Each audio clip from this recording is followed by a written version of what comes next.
হযরত আব্দুল্লাহ আনসারী কান্নার চোখের পানি ধরে রাখতে পারে না। আমার নবীর কদমের সামনে চুপ করে বৈশা ছোট বাচ্চার মতো কান্না আরম্ভ করছে। আমার নবী আব্দুল্লাহ আনসারী মাথার মধ্যে হাত দেয়া বলে, আব্দুল্লাহ তুমি কান্না করেও না, আমার কাছে বলো না তোমার কি হয়েছে। হযরত আব্দুল্লাহ আনসারী বলে, ইয়া রাসূলুল্লাহ, নবীজি আপনি তো জানেন আমার মা বাবা, আমার সংসারের মানুষ আমার জামাটা পর্যন্ত খুইলা রেখে দিছে। আমার ঘর নাই, বাড়ি নাই, আমার কোনো কিছু নাই। এই জায়গার মধ্যে কোন রকম একটা জায়গায় জীবন যাপন করি। ইয়া রাসূলুল্লাহ, আমার বিবিরে আমি জীবনে একটা দামি জামা কিনে দিতে পারি নাই, একটা দামি জামা কিনে দিতে পারি নাই। আমার বিবি যে শান্তি মতে নামাজ পড়বে এমন একটা পরিবেশ নাই।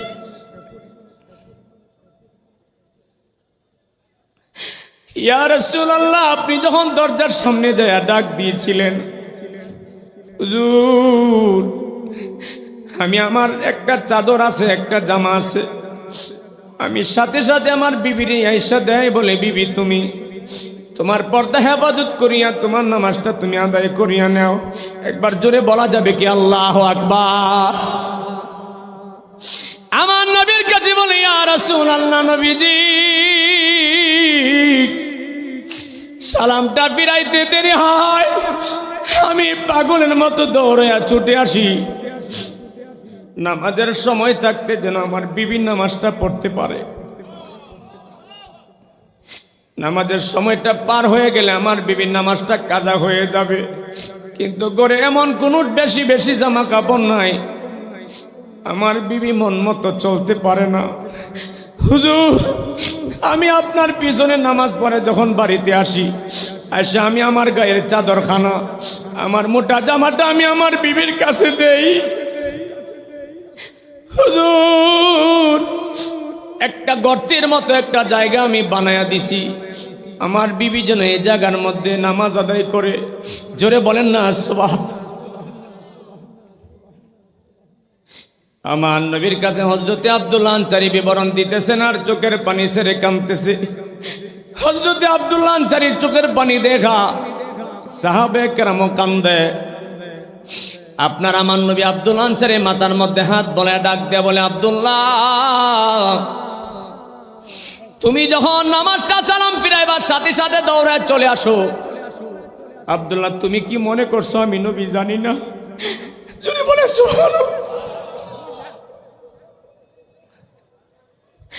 আব্দুল্লাহ তুমি কি মনে করছো আমি জানি না? আমি নবী জানি, কিন্তু সাহাবে কেরাম বারবার আমারে জিগায় তুমি কেন এইভাবে দৌড়ে চলে যাও। আব্দুল্লাহ রে, আমি পরীক্ষা করে দেখছি আমি রসুলের হুকুমটা তুমি কেমন ভাবে পালন করো। আরে আব্দুল্লাহ তোর চোখের পানি দেখ, সমস্ত সাহাবীদের চোখের মধ্যে পানি টলমল করতেছে। সাহাবায়ে কেরাম বুক বাসায় কান্না শুরু করে দিয়েছে। একবার জবান খুলে বলেন আল্লাহু আকবার। বাবারা ভাইয়ার আমার নবীজির কাছে সাহাবায়ে কেরাম যারা যেইভাবে মুসলমান হয়েছেন, এক একজন সাহাবী এক একভাবে রসুলের কাছে মুসলমান হয়েছেন। এক একজনের সাহাবী জীবন ইতিহাস পড়লে চোখের পানি মানে রাখা যায় না। একজন সাহাবীর নাম ছিল হযরতে আব্দুল্লাহ আনসারী রাদিয়াল্লাহু তাআলা আনহু। বড় করে বলেন সুবহানাল্লাহ। ভালো করে শুনেন, আমরা তো মুসলমান হয়েছি, আমরা তো ইমানদার দাবি করি, কিন্তু আমাদের ইমানের কেমন পাওয়ার, আর আমাদের চরিত্রটা কেমন, আর সাহাবীরা কি জিন্দিগি গঠন করে গেছেন। এটা খৈশের কেন্দ্রীয় জামে মসজিদের উন্নতি গল্পের মাহফিল, এই জন্য সেই দিকে লক্ষ্য রেখে আমি একটু আলোচনা করতে চাচ্ছি। আপনাদের কি কষ্ট হচ্ছে? একটু মনোযোগ দিবেন, খুব ভালো করে শুনবেন। হাজী সাহেব আপনি সাহেব প্রধান গা ভাই আরো কাছে বসেন। ওই যে আমরা উদ্বোধন জোয়ান মানুষ নেতার সববালা কন্য মারহাবা, বিএমপি তো মারহাবা কন্যা। পেয়ারা হাজিরিন, নবীজির সাহাবী কি বলছিলাম নাম? হযরতে আব্দুল্লাহ আনসারী রাদিয়াল্লাহু তাআলা আনহু। বলেন সুবহানাল্লাহ। তিনি ভালো করে শুনেন, আমার নবীজি একদিন মসজিদে নববী থেকে, ভালো করে মনোযোগ দিবেন অনুরোধ করছি, মসজিদে নববী থেকে নামাজ আদায়ের পরে নবীজি নিজে ইমাম হয়েছেন, সাহাবায়ে কেরাম মুসল্লি হয়েছেন। নামাজ আদায়ের পরে যখন বাহিরে আসলেন, আব্দুল্লাহ আনসারী নামের যে সাহাবিটা ছিল সে তখন মুসলমান হয় নাই। রাস্তা দিয়ে হাঁটতেছেন, হঠাৎ করে আমার নবীজির চেহারা মোবারকের দিকে তার নজর পড়ছে। একটু সবাই কন্যা সুবহানাল্লাহ। আমার নবীজির নুরানি চেহারা মোবারকের দিকে নজর পড়ার সাথে সাথে হযরতে আব্দুল্লাহ আনসারী তিনি মুসলমান হয় নাই, আর আব্দুল্লাহ আনসারীর নাম তখন আব্দুল্লাহ আনসারী ছিল না। নবীজিকে দেখার সাথে সাথে চেহারার দিকে কতক্ষণ তাকায় রইলেন। মোটামুটি কিছুক্ষণ তাকানোর পরে আব্দুল্লাহ আনসারী মনে মনে কয়, কিরে জীবনে তো কত মানুষ দেখলাম, চেহারার মধ্যে কি মজা, শুধু তাকায় থাকতে মনে চায়। আমার মুসলমান ভাইয়েরা, হযরতে আব্দুল্লাহ আনসারী তখন মুসলমান হয় নাই। মুসলমান হওয়ার আগে, ঈমান আনার আগে আপনার আমার নবীজির নুরানি চেহারা মোবারক যখন নজরে পড়ে গেছে, চেহারা দেখার সাথে সাথে আপনার আমার নবীর কদম মোবারকের কাছে যাইয়া আমার নবীজির কদম মোবারকে কদম বসি করে ডাক দেয়া বলে, ইয়া রাসূলুল্লাহ, নবী গো, ইয়া রাসূলুল্লাহ, ইয়া হাবিবাল্লাহ, নবীজি বেয়াদবি ক্ষমা করবেন। আমি আপনার চেহারার দিকে তাকায়া আপনার চেহারার মধ্যে কি জানি একটা মায়া মায়া বিরাজ করে, কি জানি একটা মহব্বতের নূর বিরাজ করে। ইয়া রাসূলুল্লাহ, আমি তো ঈমান আনি নাই, কালিমা পড়ি নাই, আপনি এক ধর্মের, আমি তো আরেক ধর্মের মানুষ, কিন্তু নবীজি আপনার চেহারা মোবারক দেখার পরে আমার মনে হয়ে গেছে আপনি একজন সত্য নবী হবেন, নইলে আপনার চেহারার মধ্যে কেন এত মায়া মায়া লাগে। হুজুর, আপনার কাছে একটা জিনিস আমি চাই, মেহেরবানি করে আপনি বলেন আপনার ধর্মের ভিতরে গ্রহণ করলে আমার কি করা লাগবে? আমার নবী বলে, তুমি যদি দিন মানো, বিশ্বাস করো, আমি তোমাকে মানে তালকিন পরিয়ে দেব। হযরতে আব্দুল্লাহ আনসারী তখনও মুসলমান হয় নাই। আমার নবীকে বলে, হুজুর মেহেরবানি করে বলেন আমার কি করা লাগবে? কই, আমার সঙ্গে পড়ো লা ইলাহা ইল্লাল্লাহ। সবাই পড়ি সাল্লাল্লাহু। হযরতে আব্দুল্লাহ আনসারী রাদিয়াল্লাহু তাআলা মুসলমান হয়ে গেলেন। মুসলমান হওয়ার পরে যখন তিনি বাড়িতে গেলেন, বাড়িতে যাওয়ার পরে তার মা বাবা তাকে বাড়ি থেকে তাড়ায়া দিলেন। এই তুমি কার ধর্ম গ্রহণ করছো? আব্দুল্লাহর বেটা মুহাম্মদের ধর্ম গ্রহণ করলা, আমার ধর্মের মধ্যে চুনকালি লাগায়া দিলা, যাও বাহির হও। তাকে ঘর থেকে বাহির করে দিলেন, সম্পদ থেকে ত্যায্য পুত্র করলেন। বাবা পর্যন্ত, মা বাবা তাকে সন্তান হিসাবে ত্যায্য পুত্র করে দিলেন। সব কিছু থেকে বঞ্চিত করে তারে যখন তাড়ায়া দিছে, হযরতে আব্দুল্লাহ আনসারী রাদিয়াল্লাহু তাআলা ঘর থেকে বাহির হয়ে গেলেন। তার গায়ের জামাটা পর্যন্ত খুলে রেখে দিছে। জোরে বলেন না আল্লাহু আকবার। জামাটা পর্যন্ত খুলে নিছে। হযরতে আব্দুল্লাহ আনসারী রাতের বেলায় কাঁদতে কাঁদতে কাঁদতে কাঁদতে যাইতে যাইতে আমার নবীর খুজরা মুবারকের কাছে যাইয়া, দরজার আড়ালে যাইয়া দুই হাঁটু দিয়া লজ্জাস্থানটা ডাকিয়া এইভাবে কবুতরের বাচ্চার মতো বসে বিনয়া বিনয়া কাঁদতেছে। আর আমার নবীকে ডাক দেয়া বলে, নবী গো, ইয়া রাসূলুল্লাহ, আপনার কালিমা গ্রহণ করার কারণে, আমি মুসলমান হওয়ার কারণে আমার বাবা জায়গা থেকে বঞ্চিত করল, বাড়ি থেকে বঞ্চিত করল, সন্তান থেকে ত্যায্য পুত্র করেছে, আমার গায়ের জামাটা পর্যন্ত খুলে নিয়েছে। এই কথা বলে বলে বিনয় বিনয় কাঁদতেছে। আপনার আমার নবী রাহমাতুল লিল আলামিন নবী খুজরা মুবারক থেকে যখন বাহিরে যাবেন, হঠাৎ করে তাকায়া দেখে আমার নবীর খুজরা মুবারকের সামনে একজন ব্যক্তি বসে আছে, গায়ে জামা নাই। যেটা বলেন না সুবহানাল্লাহ। প্যান্ডেলের পূর্ব পাশে, মাহফিলের প্যান্ডেলের পূর্ব পাশে আমার ভাইয়েরা, আপনারা একটু দয়া করে একটু দূরে গিয়ে কথা বলেন, একটু মহব্বতে বলেন না আল্লাহু আকবার। আমার বাবারা ভাইয়েরা রে, আপনার আমার নবী সরকার দু জাহান নবী মুস্তাফা যখন হুজরা মোবারক থেকে বাহিরে গেলেন, এমন সময় তাকায় দেখে একজন ব্যক্তি গায়ের মধ্যে জামা নাই। আমার নবী ডাক দিয়া বলে, কে গো তুমি এই জায়গার মধ্যে এই অবস্থা কেন? হযরতে আব্দুল্লাহ আনসারী দুইটা চোখের পানি ছাড়িয়া বলে, ইয়া রাসূলুল্লাহ, নবীজি নবীজি, ও মায়ার নবী, দয়ার নবী গো, আপনি কি আমাকে চিনতে পারেন নাই? আমার নবী বলে, কে তুমি? কই হুজুর, আপনি যে আমাকে আব্দুল্লাহ নাম রেখেছিলেন, আমি তো সে আপনার আব্দুল্লাহ আনসারী। জবান খুলে বলেন সুবহানাল্লাহ। কি তোমার এই অবস্থা কেন? তোমার শরীরে জামা কই? হযরতে আব্দুল্লাহ আনসারী কান্দে বলে, ইয়া রাসূলুল্লাহ, আমি যেদিন আপনার কাছে কালেমা পড়ে মুসলমান হয়েছিলাম, মুসলমান হওয়ার কারণে আমার আব্বা আম্মা আমাকে সম্পদ থেকে বঞ্চিত করে দিয়েছে, জামা কাপড় পর্যন্ত খুলে নিছে, আমাকে বাড়ি থেকে তাড়াইয়া দিছে। শুধু তাই নয়, আমার জামাটা পর্যন্ত খুলে রাখা দিছে। আপনার আমার নবী সেদিন তাকে আদর করিয়া আব্দুল্লাহ আনসারীর মাথার মধ্যে হাত বলাইয়া ডাক দিয়া বলে, আব্দুল্লাহ রে, আরে আব্দুল্লাহ, আমার মহাব্বতে পড়িয়া, আমি নবীর প্রেমে পড়িয়া কালেমা পড়ে মুসলমান হওয়ার কারণে তোমার যখন জামা কাপড় পর্যন্ত খুলে রাখা দিছে, আমি রাসূল তোমার জন্য দোয়া করে দিলাম, আল্লাহ তোমার দুনিয়া এবং আখিরাতের সম্মান বাড়াইয়া দিবে। দুনিয়াতে তোমার সম্পদের অভাব হবে না, মরার পরও ইজ্জতের কোনো কমতি। জোরে বলেন না সুবহানাল্লাহ।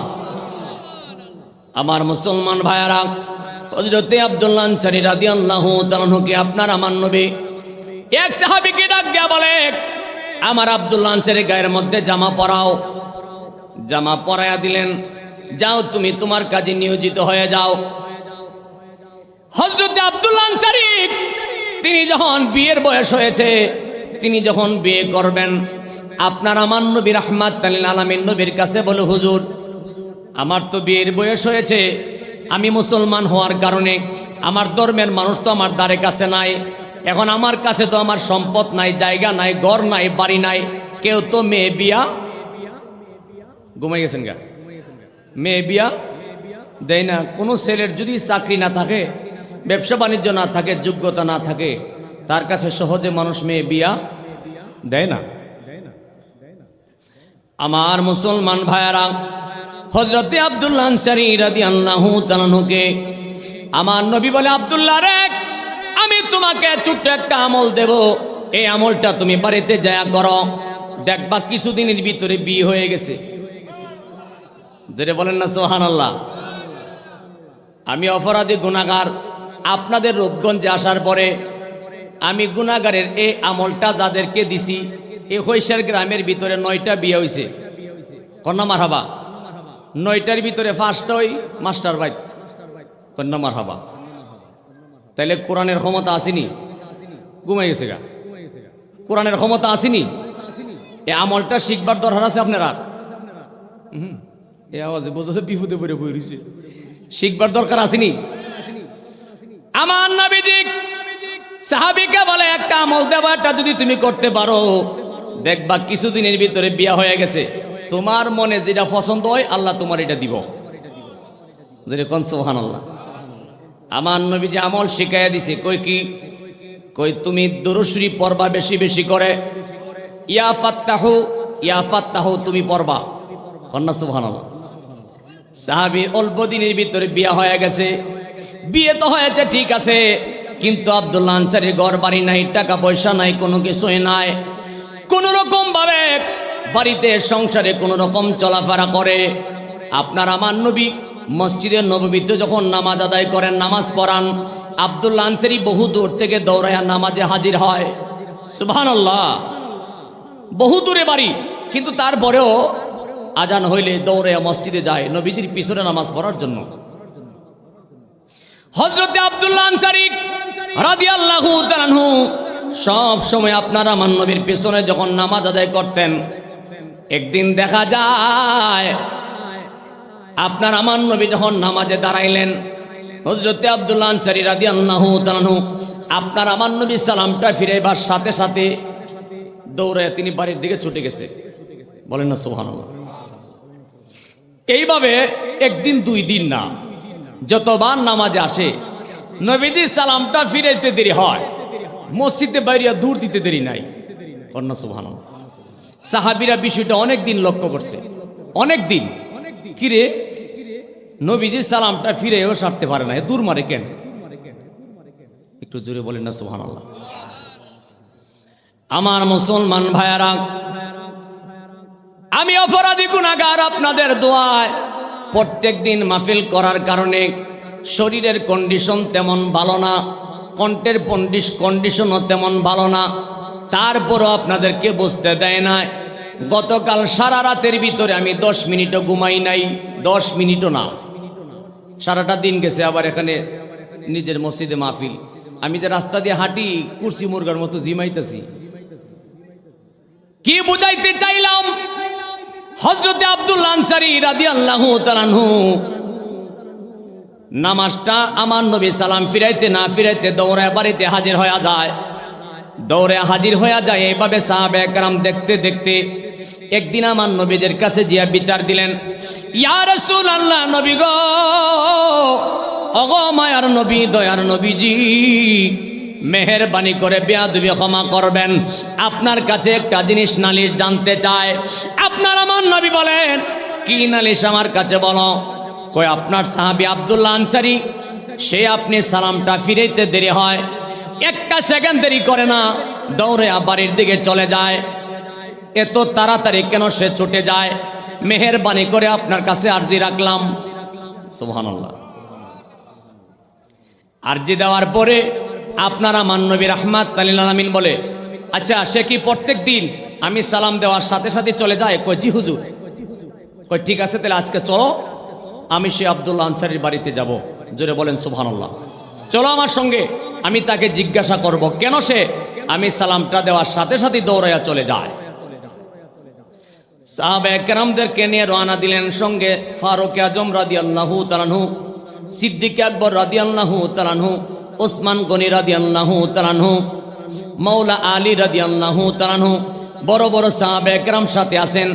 আপনারা আমার নবী সাহাবায়ে কেরাম দিনকে রওনা দিলেন। যাইতে যাইতে আব্দুল্লাহ আনসারীর বাড়ির কাছে যখন গেলেন, দরজার কাছে যাইয়া আপনার আমার নবী রাহমাতুল লিল আলামিন নবী ডাক দিলেন, হে আব্দুল্লাহ আনসারী, তুমি কি বাড়িতে আসো? আমি রাহমাতুল লিল আলামিন নবী তোমার ঘরের সামনে হাজির। আমার বাবারা, ভাইয়ারা, এক কথা বলার পর ভেতর থেকে কোনো শব্দ আসে না, কোনো জবাব আসে না। কিছুক্ষণ পরে আপনার আমার নবী আবার ডাক দিলেন, হে আব্দুল্লাহ আনসারী, আমি তো তোমার ঘরের দরজার সামনে হাজির। আমি নবী রাহমাতুল লিল আলামিন তোমার দরজার সামনে হাজির হয়ে গেলাম, দরজা খুলো, আমার সঙ্গে দেখা করো। ভেতর থেকে কোনো শব্দ আসে না, দরজাও। সুবহানাল্লাহ। ফারুক আজম বড় তেজস্বী সাহাবী ছিলেন, বরদাস্তি হচ্ছে না। আমার নবী কি বলে, হুজুর বেয়াদবি মাফ করবে, একটা কথা কই। আমার নবী কই, কি কইবা? কই হুজুর আপনি নবী রাহমাতুল লিল আলামিন ডাকতেছেন। সে জবাবও দেয় না, দরজাটাও খুলে না, গড়টা উড়াইলাম। কন্যা সুবহানাল্লাহ। এই আওয়াজটা আমার ভাল লাগছে না, জোরে বলেন না সুবহানাল্লাহ। আমার নবী বলে, ওমর সবুর করো, ধৈর্য ধারণ করো, মেহেরবানি করে সবুর করো, ধৈর্য ধারণ করো। হযরতে আব্দুল্লাহ আনসারী রাদিয়াল্লাহু তাআলা আনহু ভেতর থেকে জবাব দেয় না রে। কিছুক্ষণ পরে সিদ্দিক আকবর দাঁড়ায় বলেন, হে আব্দুল্লাহ আনসারী, তুমি কি ঘরের ভিতরে নাই? তুমি কি বাড়ির মধ্যে নাই রে? দরজা খোলো, দরজা খোলো, রাহমাতুল লিল আলামিন নবী তোমারে ডাকতেছে, দরজা খোলো। এরপরও আওয়াজও নাই, দরজাও খুলে না। শেষ মুহূর্তে ফারুক আজম বলে, এ আব্দুল্লাহ আনসারী, দরজা খুলবা কি খুলবা না? এরপরেও দরজা খুলে না। কিছুক্ষণ পরে হযরতে মাওলানা আলী রাদিয়াল্লাহু তাআলা বলেন, আব্দুল্লাহ আনসারী রে, তুমি কি জানো তোমার দরজার সামনে কে দাঁড়িয়ে আছে? যার এক নজর চরণ দুরি পাওয়ার জন্য আল্লাহর আরশে আজিম বেকারার হয়ে থাকে। আল্লাহু আকবার, আল্লাহু আকবার।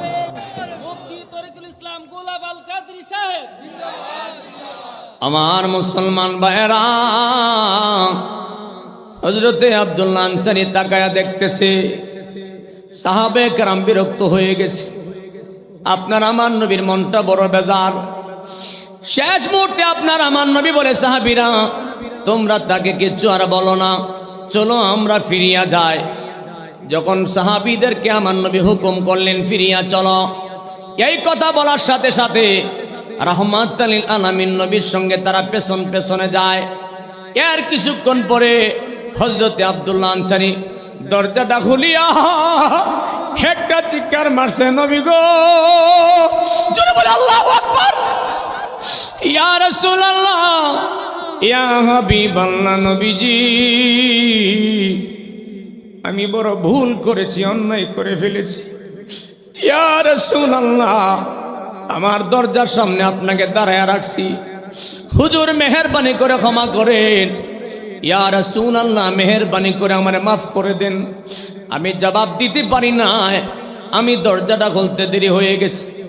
এমন সময় আপনার আমার নবী ডাক দেয়া বলে, আব্দুল্লাহ আনসারী রে, আমি নবী রাহমাতুল লিল আলামিন তোমারে ডাক দিলাম, কিন্তু কেন তুমি দরজাটা খুললা না? কেন তুমি সালামের জবাবটাও দিলা না? আব্দুল্লাহ আনসারী বলে, ইয়া রাসূলুল্লাহ, নবীজি যেদিন আপনার কাছে আমি কালিমা পড়ে মুসলমান হয়েছিলাম, আপনি তো সেদিন থেকে আমার নামাজের তালিম দিয়েছিলেন। একটু মহব্বতে বলেন না আল্লাহু আকবার। সেদিন আপনি বলেছিলেন, ও আব্দুল্লাহ আনসারী, তুমি কিন্তু নামাজটা ছাইরো না। ইয়া রাসূলুল্লাহ, নবী গো, আপনি যখন আমারে নামাজের তালিম দিয়েছিলেন, সেদিন থেকে আমি এক ওয়াক্ত নামাজও কাজা করি নাই। ইয়া রাসূলুল্লাহ, আপনি যখন আমারে বিয়ে করায়া দিছেন, আমি আমার বিবিকে বলছিলাম, বিবি রে, আমার নবী বলছে এক ওয়াক্ত নামাজও যেন আমি কাজা না করি। ও বিবি, তুমি কি নামাজ ছাড়বা? তুমি কি নামাজটা কাজা করে দিবা? বিবি বলেছিল, স্বামী গো, আপনি যেই নবীর উপর ঈমান আনছেন, আমিও তো সেই নবীর উপর ঈমান আনছি। আপনি যেই নবীকে ভালোবাসেন, আমিও তো সেই নবীকে ভালোবাসি। ইয়া রাসূলুল্লাহ, নবীজি আমিও আপনাকে জীবনের চাইতে বেশি ভালোবাসি। হযরতে আব্দুল্লাহ আনসারী বলেন, ইয়া রাসূলুল্লাহ, আপনি যখন দরজার সামনে আমাকে ডাকতেছিলেন, এমন সময় আমি দরজা খুলতে দেরি হয়েছে, বলতে গেলে একটু সময় লাগবে। যদি দয়া করে মেহেরবানি করে আপনি আমার ঘরে একটু আরাম করতেন, একটু বসতেন। বসার জায়গা দেওয়ার মতো ব্যবস্থা নাই গো নবীজি, কিন্তু মেহেরবানি করে যদি সময় দেন। আপনার আমার নবী ডাক দেয়া বলে, আব্দুল্লাহ রে, আমি তোমার কথা শুনবো, আগে তুমি আমার কাছে বলো, নামাজের সালামটা ফিরাইবার সাথে সাথে কেন তুমি দৌড়ে চলে আসো? বলেন না সুবহানাল্লাহ। সমস্ত সাহাবীরা তো বিচার দিছে আমার কাছে, সালামটা ফিরাইবার সাথে সাথে দৌড়ায় তুমি বাড়ি চলে যাও, কেন, কি জন্য তুমি চলে আসো? হযরতে আব্দুল্লাহ আনসারী কান্নার চোখের পানি ধরে রাখতে পারে না। আমার নবীর কদমের সামনে চুপ করে বৈশা ছোট বাচ্চার মতো কান্না আরম্ভ করছে। আমার নবী আব্দুল্লাহ আনসারী মাথার মধ্যে হাত দেয়া বলে, আব্দুল্লাহ তুমি কান্না করেও না, আমার কাছে বলো না তোমার কি হয়েছে। হযরত আব্দুল্লাহ আনসারী বলে, ইয়া রাসূলুল্লাহ, নবীজি আপনি তো জানেন আমার মা বাবা, আমার সংসারের মানুষ আমার জামাটা পর্যন্ত খুইলা রেখেছে, আমার ঘর নাই, বাড়ি নাই, আমার কোনো কিছু নাই। এই জায়গার মধ্যে কোন রকম একটা জায়গায় জীবন যাপন করি। ইয়া রাসূলুল্লাহ, আমার বিবিরে আমি জীবনে একটা দামি জামা কিনে দিতে পারি নাই, একটা দামি জামা কিনে দিতে পারি নাই। আমার বিবি যে শান্তি মতে নামাজ পড়বে এমন একটা পরিবেশ নাই।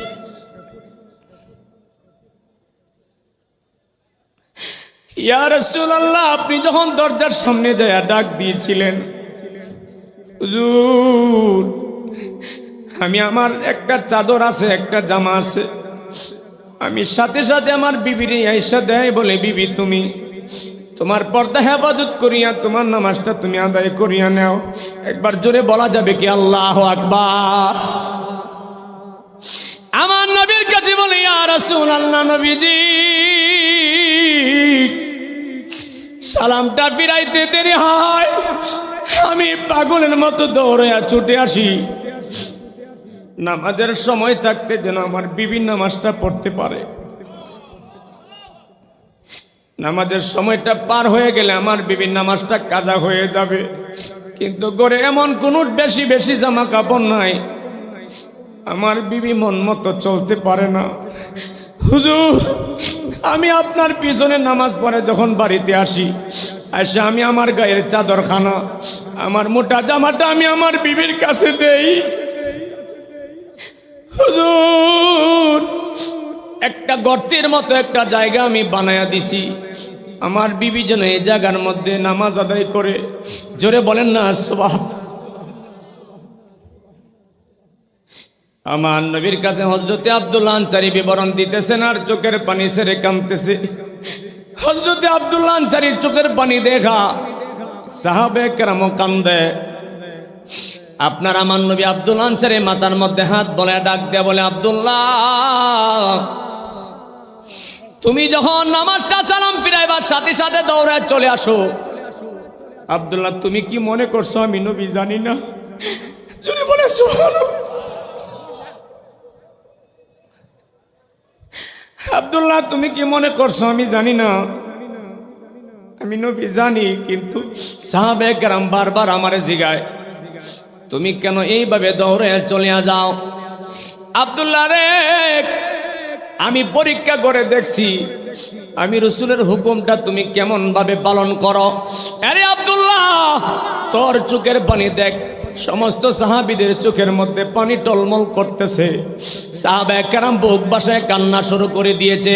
একবার জবান খুলে বলেন আল্লাহু আকবার।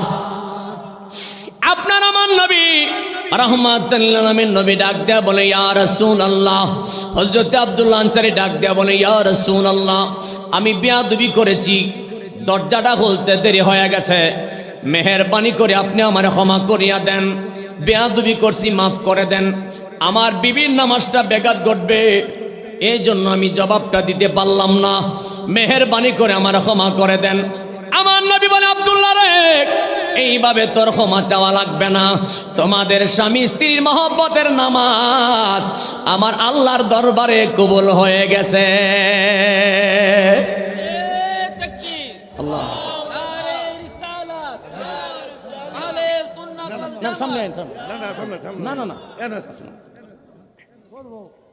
আলহামদুলিল্লাহ, সবাই বলেন মারহাবা।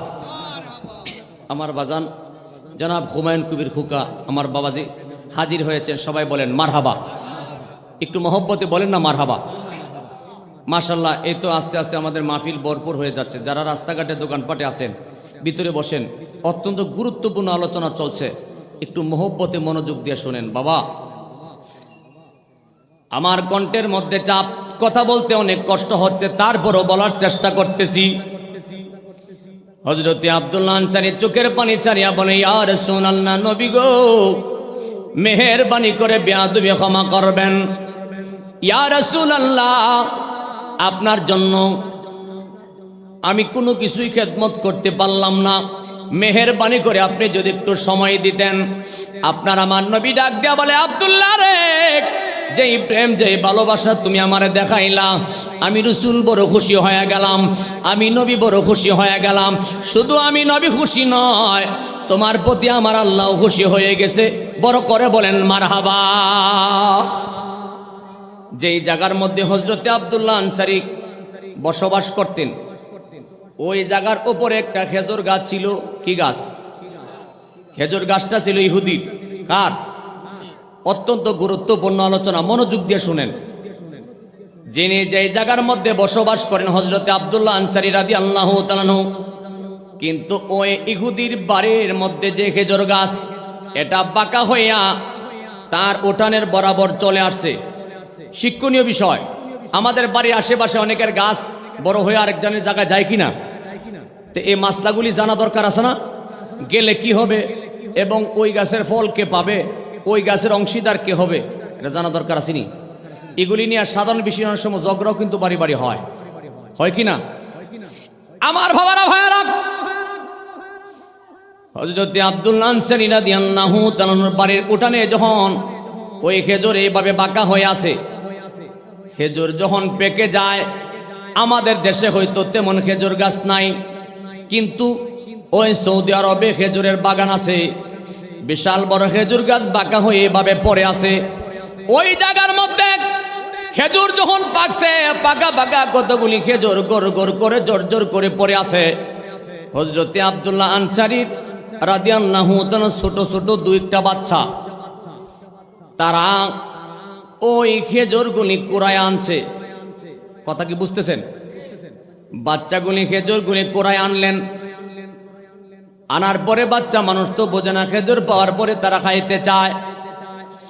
এমন সময় ও ইহুদি আইসা বাচ্চাদের কাছ থেকে খেজুরগুলি জোর করে ছিনাইয়া নিয়ে গেছে। আব্দুল্লাহ আনসারী বলে, বাইরে খেজুর গাছটা তোমার কিন্তু বাঁকা হয়ে এখানে আসে, কয়েকটা খেজুর পড়ে আছে, আমার বাচ্চার হাত থেকে কেমনে তোমরা খেজুরটা ছিনাইয়া নিলা? এইভাবে যতবার খেজুর পড়ে বাচ্চাদের মুখ থেকে পর্যন্ত বাহির করে খেজুর নিয়ে নেয়। আব্দুল্লাহ আনসারী কান্দে, আমার নবীর কাছে বিচার দেয়, ইয়া রাসূলুল্লাহ, মুসলমান হওয়ার কারণে, ঈমান আনার কারণে আমি মা হারা হইলাম, আমি বাবা হারা হইলাম, আমি সম্পদ হারা হইলাম, আমি আমার ধর্মের সব থেকে বিচ্ছিন্ন হইলাম। এখন এক জায়গায় বসবাস করি, ওই বাড়ির খেজুর গাছ আসার কারণে দু একটা খেজুর পড়ে আছে, এগুলি আমার বাচ্চারা পর্যন্ত খাইতে পারে না, জোর করে ছিনায় নিয়ে যায়। একবার আওয়াজ তুলে বলেন না আল্লাহু আকবার। আমার নবী সাথে সাথে সাহাবে কেরাম যারা এখানে দাঁড়িয়ে ছিল, আপনার আমার নবীর সাথে সাথে বলেন, এই সাহাবেরা এখানে এমন কে আসো? আমার আব্দুল্লাহ আনসারীর উঠানের মধ্যে যে খেজুর গাছগুলি পড়ে আছে, একটা অথবা দুইটা খেজুর গাছ, এখানে কোন সাহাবী আসো? আমার আব্দুল্লাহ আনসারীর জন্য খেজুর গাছগুলি যত টাকা লাগে তুমি ক্রয় করে দিবা। কেডা আসো কও? যত টাকা লাগে আমার আব্দুল্লাহ আনসারীর জন্য, তার বাচ্চাদের জন্য দুইটা খেজুর গাছ কিনা দিবা। যদি কন্যা সুবহানাল্লাহ। হযরতে আব্দুল্লাহ আনসারী রাদিয়াল্লাহু তাআলা আনহু বাচ্চাদের এই কথা বলে বলে নবীর কাছে কান্না করতেছিলেন। আপনার আমার নবী ডাক দিয়া বলে, কে আসো খেজুর গাছগুলি কিনে দিবা?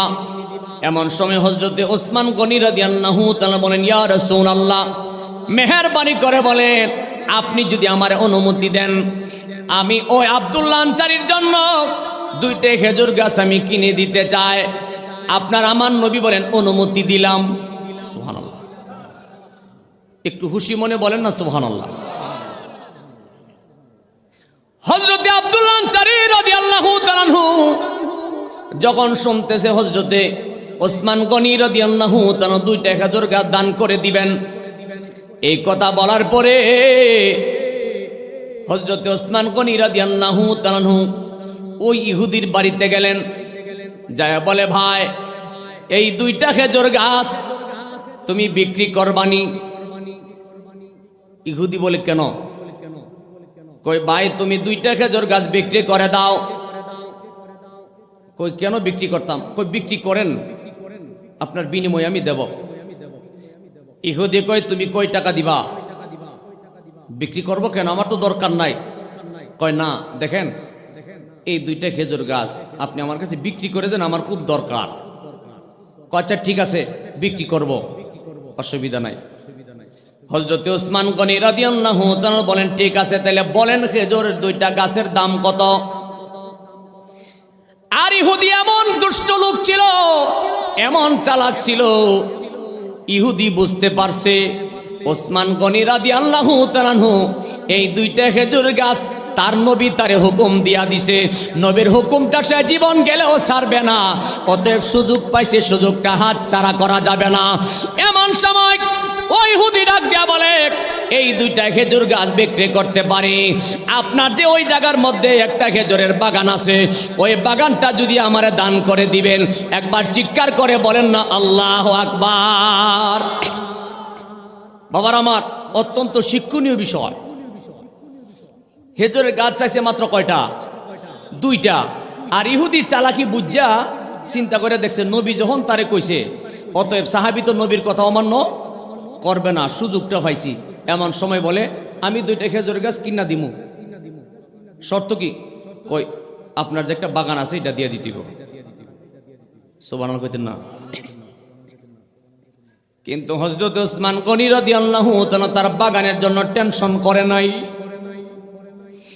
হযরত ওসমান গনি রাদিয়াল্লাহু তাআলা ডাক দেয়া বলে, এর ইহুদি ভালো করে বুঝা শুন কও, তোমার দুইটা গাছের বিনিময়ে তোমারে কত টাকা দেওয়া লাগবে? কয় ওই বাগানটা যদি আপনি আমারে দিয়া দিবেন, আমি দুইটা গাছ দিয়া দিব।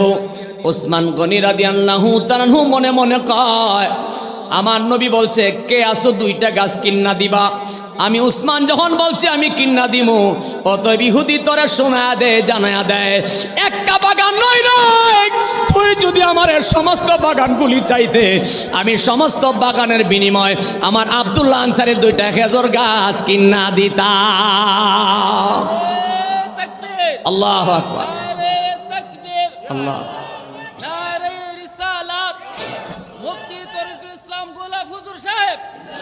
আমার মুসলমান ভাইরা কলিজা ফাটিয়ে যায়। হযরতে আব্দুল্লাহ আনসারীর জন্য বলে, তুমি যদি আমার সমস্ত বাগানগুলি চাইতা, আমার সমস্ত বাগানের বিনিময় হইল আমি আমার নবীর মুখটারে শুরু করতাম না। সুবহানাল্লাহ। আমার হুজুর কইছে দুইটা গাছ কিনা দিতাম, যাও তুমি বাগানটা চাইছো। আর যেই বাগানটা চাইছে তখনকার জমানায় হযরত ওসমান গনি রাদিয়াল্লাহু তাআলা ওই বাগানটার তখনকার জমানায় কোটি টাকার মালিক ছিল, কোটি টাকার সম্পদ ছিল তখনকার জমানায়। এত বিশাল বাগান, রাস্তার সাথে এমন সুন্দর বাগান, দুইটা গাছের বিনিময় ওসমান গনি রাদিয়াল্লাহু তাআলা পুরা বাগানটা দিয়ে দিছে। একটু জোরে বলবেন না সুবহানাল্লাহ। আমার মুসলমান ভাইয়ারা, হযরত আব্দুল্লাহ আনসারী রাদিয়াল্লাহু তাআলা আমার নবীজির কাছে আবার পরের দিন গেলেন। যাওয়ার পরে আপনার আমার নবী ডাক দিয়া বলে, আব্দুল্লাহ রে, আর তোমার বাচ্চারা খেজুরের জন্য কান্না করবে না। এই খেজুর যদি ওই জায়গার মধ্যে পড়ে তোমার বাচ্চারা খাইতে পারবে। আমার ওসমান গনি তোমারে কিন্না দিছে। সুবহানাল্লাহ। আমার নবীজির দরবারে হযরত ওসমান গনি রাদিয়াল্লাহু তাআলা হাজির হয়ে গেলেন। আমার নবীজি ওসমান গনি রাদিয়াল্লাহু তাআলাকে ডাক দেয়া কাছাকাছি নিয়া বলে, ওসমান, আমি তোমার কাছে একটা কথা জিজ্ঞাসা করি। কই ইয়া রাসূলুল্লাহ, বেয়াদবি ক্ষমা করবেন, আপনি মেহেরবানি করে বলেন। বাবা মেহেরবানি করে বলেন।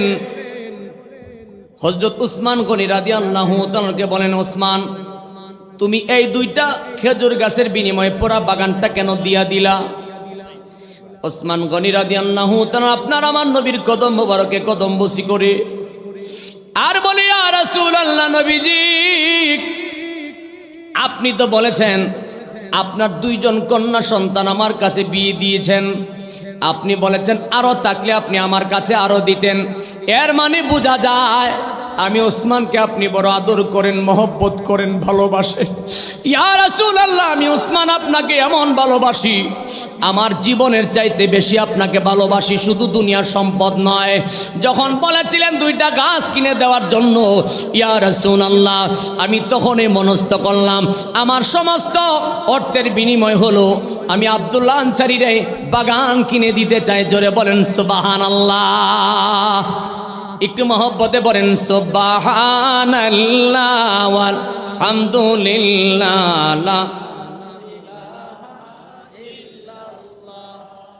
সুবহানাল্লাহ। লা ইলাহা জবান হলে সুবহানাল্লাহ ওয়াল হামদুলিল্লাহ। আমার ভাইরা, আর মাত্র 10 মিনিট সময় আছে। 10 মিনিট সময়ের ভিতরে আজকের মাহফিলের প্রধান বক্তা স্টেজে চলে আসবেন। যারা রাস্তাঘাটে দোকানপাটে আছেন মেহেরবানি করে ভিতরে চলে আসেন। আমি আমার ওই মূল আলোচনা, মূল কথার মধ্যে ফিরে যাচ্ছি।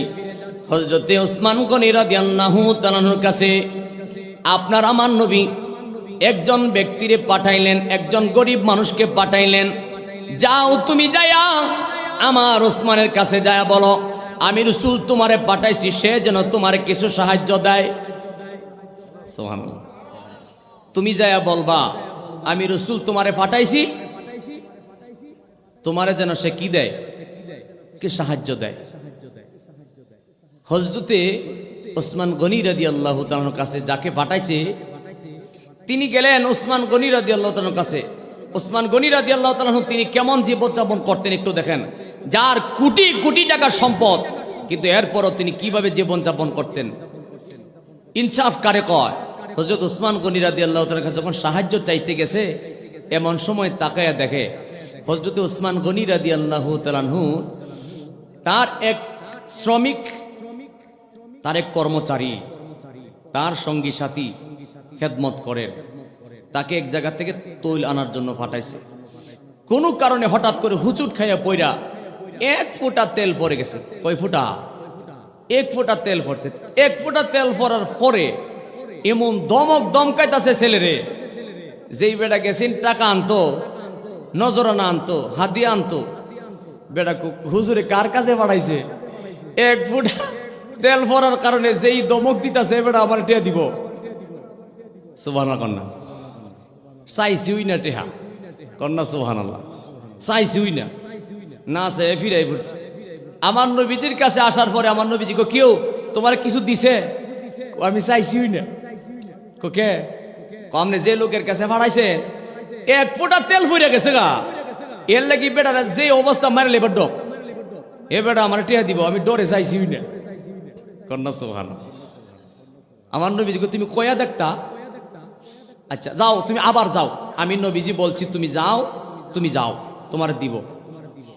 আবার পরের দিন হযরত ওসমান গনি রাদিয়াল্লাহু তাআলার কাছে যখন আবার গেলেন, যায়া দেখতেছে রাস্তা দিয়া পিপিলিকা যায়। পিপিলিকা চিনেন না? পিপিলিকা যায়, পিপিলিকার মুখের মধ্যে চিনির দানা, টুয়াদা দইরা চিনির দানাটা রাখা দেয়। সুবহানাল্লাহ কয় না? হুজুরে কার কাছে পাঠাইলো? চিনির দানা পিপিলিকা নিয়ে যা, পিপিলিকা থেকে চিনির দানাটা টুয়াদা দইরা রেখে দেয়। বেটার যে অভাব থাকলে আর দিবার কাপ। সুবহানাল্লাহ। এই অবস্থা দেখা এই দিনও আর কিছু চাইছে না, ফিরাই পড়ছে। আমার নবীজি কো কেউ তোমার কিছু দিছে? হুজুর দিছে। কই কি দিছে? হুজুর আপনি কার কাছে পাঠাইছে? বেটার যে সংসারে যে অভাব আমি দেখলাম, একটা চিনির দানা পড়ে গেছে গা, এটা পিপিলিকে নিয়ে যাক, এটা টুয়াদা ধরে রেখে দিছে। এবার আমার কি দিত? আমার তো সাহসের ধরে না বেটার কাছে কিছু চাইতাম। কন্যা সুবহানাল্লাহ। নবীজি কো তুমি চাইতা?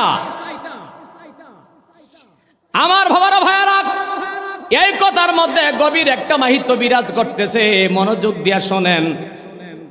হযরত ওসমান গনি রাদিয়াল্লাহু তাআলা তিনি তার কাজের মধ্যে নিয়োজিত আছেন, ওই ব্যক্তি কিছু চায় না। আমার নবী কই তুমি চাইলা না কেন? কোন আমার বুঝে ধরে না। আবার পরের দিন পাঠাইছে, তুমি যাও, যায়া বলবা আমি রাসূল তোমারে পাঠাইছি, তোমারে যেন কিছু সাহায্য করে, কিছু দান করে। আবার পরের দিন গেলেন, যায়া দেখে বাতাসে গাছের তুলা উড়ে যায়, দৌড়ায়া দৌড়ায়া তুলা ধরতেছে। সুবহানাল্লাহ না? বাতাসে তুলা উড়ে, এগুলি দৌড়ায়া দৌড়ে জমায়া এক জায়গায় জমা করতেছে। হুজুরে কার কাছে পাঠাইলো? বাতাসে তুলা উড়ে এটা টুকে জমাইতেছে, কয়েক মাস দি লাগবে একটা বালিশ বানাইলে। সুবহানাল্লাহ না? কি হুজুর কার কাছে পাঠাইলো? এই দিনও কিছু চাইছে না। কন্যা সুবহানাল্লাহ। হুজুর কই কেউ তোমার কিছু দিছে? হুজুর আপনি যার কাছে পাঠাইছে আমার সাহসের ধরে না কিছু চাইতাম। বাতাসে তুলা উড়ে যায়, বেটা দূরে দূরে তুলা ধরে। আমি কেমনে চাই, আমার তো বুঝাই না। আর তুমি কে কও না, তুমি গিয়া কইও, আমার কথা কও। বলেন সুবহানাল্লাহ। আবার পরের দিন গেলেন, যায়া দেখে হযরত ওসমান গনি রাদিয়াল্লাহু তাআলা দাঁড়িয়ে আছেন, আর তার ওটের রাখালগুলি এইদিকে আশেপাশে হাঁটা চলা করে। কাছে যাইয়া কিছু না বলে দাঁড়িয়ে আছে, সাহস পাইতেছে না কেমনে কইব। দাঁড়িয়ে আছে, কিছুই বলে না। প্রধান বক্তা আইতাছে মনে হয় নাকি? আচ্ছা যাক, আসলে আমরা দেখুম ইনশাল্লাহ। তারা সাত ভাই তারা স্লোগান দিতে পারবো, বুঝতে পারবো। এই বাচ্চারা উঠছো কেন? বসো, হাঁটা চলা করবা না। এর পরের দিন আবার যখন পাঠাইলেন, যায়া দেখে ওই রাখাল দাঁড়িয়ে আছে। এমন সময় ওই রাখাল জিগায়, কিউ তুমি কেন আসছো? কই আমি তো আইছি না, হুজুর আমার পাঠাইছে। কোনটা সুবহানাল্লাহ। কই কই পাঠাইছে? কয় কিছু সাহায্যের জন্য আমার পাঠাইছে। এমন সময় ওই রাখাল গিয়া হযরত ওসমান গনি রাদিয়াল্লাহু তাআলার কাছে বলে, হুজুর একজন ব্যক্তি আপনার কাছে কিছু সাহায্য নিতে আসছে। কই তাই নাকি? কই লোকটা কই? কই যে ডাক দেয়া কাছে নিছি নিয়া, কেউ কইতে আইছো? কই আমি আইছি না, হুজুর আমার পাঠাইছে। কোনটা সুবহানাল্লাহ। অর্থাৎ এরপরও বেটা কোনা যে আমার কিছু দেন, কারণ তার ভিতরে বইল যে বেটা পিপিলিকার দানা রাখা দেয়, দৌড়ে তুলা টুকায়, এই বেটা আমার কি দিব? সুবহানাল্লাহ কন্যা। এরপরে দেখা যায় শেষ মুহূর্তে ওসমান গনি রাদিয়াল্লাহু তাআলা বলেন, কেন আসছো? কই হুজুর আমারে পাঠাইছে। কই কেন পাঠাইছে? কিছু সাহায্য দিতেন। কই ঠিক আছে।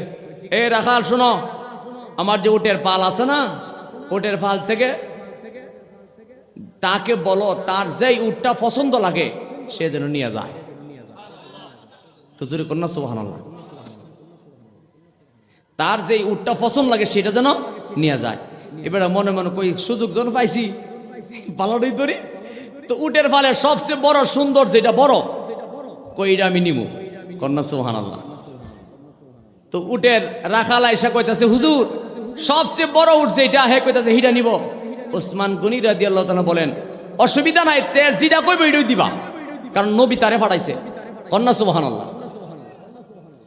এই কথা বলার পর যখন সবচেয়ে বড় উটের রশিটা খুলে দিছে, রশিদের টান দেওয়ার পরে উট যখন হাঁটতেছে, উটের পালের একটা নিয়ম আছে, প্রথম বড় উটটা যেই দিকে যায় সব উট। কন্যা সুবহানাল্লাহ। এই অভ্যাসটা হাঁসের মধ্যে আছে, হাঁস একটা যে দিকে যায় সবগুলি এই দিকে যায়। এই অভ্যাসটা আমরা দেশে কিছু মহিলার মধ্যেও আছে। এক বিড়ি যেটা যায় এটা ভালো কার ফসাওক, কইব হনলার যে এটা আনছে এটা বালা, এইটাই আনবো, ঠিক নেই? জামাই যদি দামিটাও আনে, এটা বেশি বুঝে। কথা রাগ করছে নাকি? প্রধান বক্তা আইতাছে, ইনশাআল্লাহ একটা তাকবীর দেন। আমি মাইক ছেড়ে দিচ্ছি, শুধু একটা কথা সর্বোপরি বলছি, আমার দিকে খেয়াল করেন বাবারা ভাইয়ারা। আরো 2 ঘন্টা আগে আমি মহিলাদের প্যান্ডেলে গিয়েছিলাম, পরিবেশটা কেমন। আরো 2 ঘন্টা আগেই প্যান্ডেল ভরা জায়গা হচ্ছে না। কন্যা মারহাবা। এখন অনেক মা বোনদের কষ্ট হচ্ছে, বসার জায়গা হচ্ছে না। তা আমি আমার মা বোনদের কাছে বলবো, মা আমি আমার বোনদের কাছে বলি, যদি সম্ভব হয় আপনাদের আশেপাশে একটু ফাঁকা জায়গা থাকলে আপনার সঙ্গী সাথী বোনদেরকে বসার সুযোগ করে দিবেন। জি জি ইনশাল্লাহ ইনশাল্লাহ।